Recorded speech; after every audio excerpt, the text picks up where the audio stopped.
Hello, this is a hangover workout. This morning I woke up pretty hungover. I wanted to get a workout done, and I managed it, with a slight modification.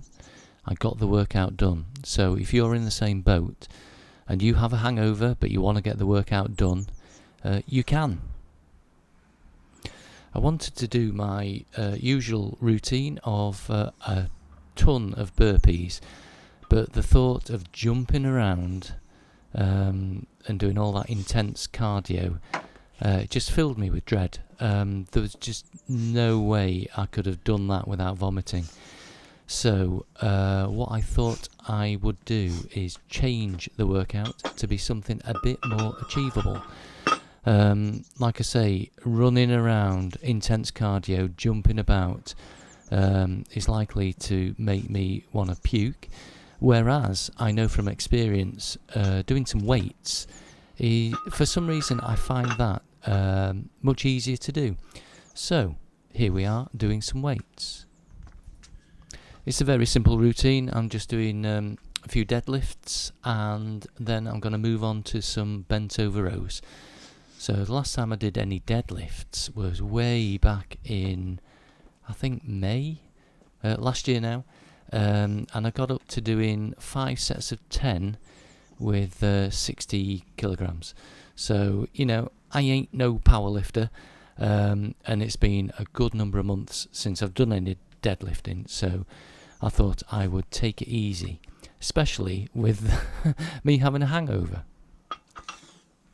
Why do I have a hangover? Well, got loads of Christmas booze left over. It's the 2nd of January now. Christmas was only last week, and there's still loads of Christmas alcohol to get through. So I failed miserably at avoiding it last night, and I had some Jameson's whiskey, and it was nice at the time. But obviously I'm paying for it today. I tend to take it pretty easy with deadlift warm-ups. I'd start with 10 reps on the empty bar. Then I have maybe 90 seconds rest. Another 10 reps with, I think, 40 kilograms. Then move up to 50 kilograms, another 10 reps, and then it's the working set. And today I'm doing 5 lots of 5 on 60 kilograms, which it's not a lot, I'm like I say, I'm no power lifter, but I felt like I could do more reps, but even with 5x5 with 60 kilograms, I'm pretty sure I'm going to feel it tomorrow. But the main thing is, I'm getting a workout done, I don't have to skip the workout and feel even worse than I already do. I'm already beating myself up for drinking the whiskey last night and feeling so bad today. I'm already hammering myself over the head about that. So if I skip a workout, then I'm just going to be, giving myself hell about it. I do have a few tips for minimising the damage that drinking does, actually. The obvious one is just drink less, but that's easier said than done, and it's not advice that I follow. Another one is to drink as long after a workout as you can. So, if you're drinking on a workout day, then try and maximise the time between your workout and starting drinking. And if you can actually work out on a different day, that's even better. Here's another one. Eat at least one solid food meal, maybe 4 to 6 hours before you start drinking. I don't know where those 4 to 6 hours come from. It's just something I heard Dr. Mike Israetel say, and he should know, I guess. He's got a PhD. So as long as you make it a few hours, I think that's good enough for me. Here's a contentious one. Given that you do eat a few hours before you start drinking, if you drink on an empty stomach, you can get drunk just as drunk, but by drinking less, which is obviously a good thing. But also the alcohol leaves your system quicker. Now, I've heard conflicting advice about this, and on the one hand, it sounds plausible that if you drink on an empty stomach, then the alcohol leaves your body quicker. But I don't know. I don't know what's better, to be honest. That one is straight from a Dr. Mike Israetel video, Renaissance Periodization. If I can figure it out, I shall leave a link in the description. Here's the no-brainer one. Drink plenty of fluids after you've finished drinking. When I say fluids, I don't mean more beer or wine or whatever. I mean water, or drinks that have got electrolytes in them. I've also read that if you have a pinch of salt somehow before you go to bed, maybe in a drink, or not in a tequila, but a pinch of salt before you go to bed, that's supposed to be good as well. As for the morning after, well, I can tell you what I do and what I did today. I think the most important thing is to get as much sleep as you can. But obviously, after drinking, your sleep is disrupted, so the quality of sleep is not going to be so good. What I did this morning was tank up on the water. I just drank loads and loads of water. Had some apple juice. That's supposed to be pretty good. What else? I actually had some salt as well, which I don't normally do. Just because I read that it was supposed to be a good idea, I actually had some salt. For breakfast, I had porridge with a bit of honey in it, pecan nuts, and some blueberries. It was pretty light, not too heavy. Obviously, loads of carbs in those oats, and a fair bit of protein as well. Well, back to the workout.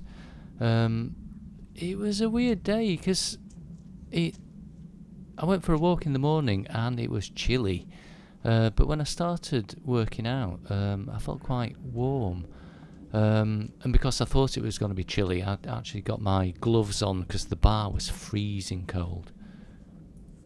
I've got a mat down, you can see it underneath the plates, because I was worried about damaging the paving slabs. So, but I was also concerned a bit about standing on it, because it's got a bit of give. It's not as stable as just standing on the slabs.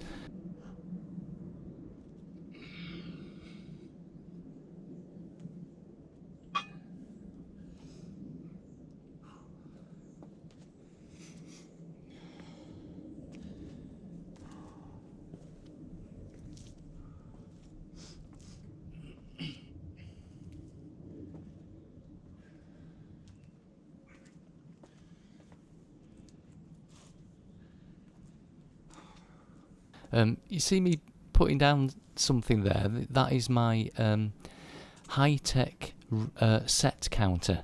So I'm notoriously bad at keeping track of how many sets I've done. And I wanted to do 5 sets. I know I've done it before. I'm just going to lose count of where I'm up to. So I tend to do stuff like this. I'll put down something that'll help me count, keep track of what set I'm on. I was enthused after this workout because it's been a good number of months since I've done any weights, and it felt really good, So I'm already modifying my schedule, if you like, and just knocking round the idea of having 2 burpee sessions a week and 3 weights sessions. So 1 weight session will focus on deadlifts, like this one. There'll be another weight session which focuses on squats, because I've actually got a squat rack. And another weight session where I'm going to be focusing on, I'll say chest, because I don't have a bench. But I do have some, what are they called, those raised handles that you can do press-ups on. And if you can just see behind me to the left, there's quite a high step. I've actually tested out resting my feet on that So I'm doing some kind of decline press up. So in the absence of a bench to do bench press on, I think I can get away with doing some press ups like that. So yeah, that's the weights taken care of. 3 different weight sessions, if you can call the decline press ups weights. 3 weight sessions, 2 burpee sessions, and I'm still going to be able to fit in 2 days of rest, so it's all good. Here's some stats for an interesting comparison with my usual burpee routine. The total workout lasted 26, nearly 27 minutes. It's a bit of an odd one, that. I mean, there's so much rest time in this kind of session. It's like it's a bit misleading, really, isn't it? 26 minutes 49 seconds. Burnt 284 calories allegedly. Maximum heart rate of 159. Just to put it into context, this is, call it 27 minutes. When I spent 44 minutes, I think it was 44 minutes, something like that, doing 200 burpees, I burnt about 600 calories. So that's a nice little comparison. But, this is 284 calories I wouldn't have burnt if I'd have just wimped out on my workout today. So, it's good. I do feel pumped that I got this workout done, and I'm quite motivated to keep the weights in my schedule now. Okay, over to the Garmin zones, for what that's worth. I still don't fully understand them. As you can see, it's very much up and down, and obviously it has to be like that, doesn't it? Because I've got rest periods in between the sets. So anyway, there you go. It's nice and pretty, isn't it?